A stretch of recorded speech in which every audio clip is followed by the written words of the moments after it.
তোমার পুরো সৌন্দর্যের রহস্য কি জানো?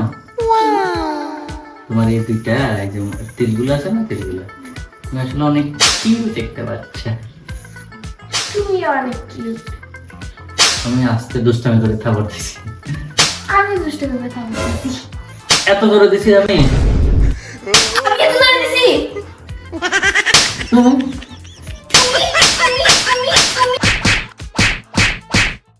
আহা আমি পারি না আর তোমরা বেরো যায়। আমি কেন মরি আর তোমরা আর যদি হাত তুলো চিনে না এই অবস্থায় হবে। জীবন আর হাত তুলবো না, জীবন। কথাটা যেন মাথায় থাকে, থাকলেই ভালো। যাও রান্না করে যাও, রান্না চাপাও। আমি কি করে রান্না করবো এই অবস্থা?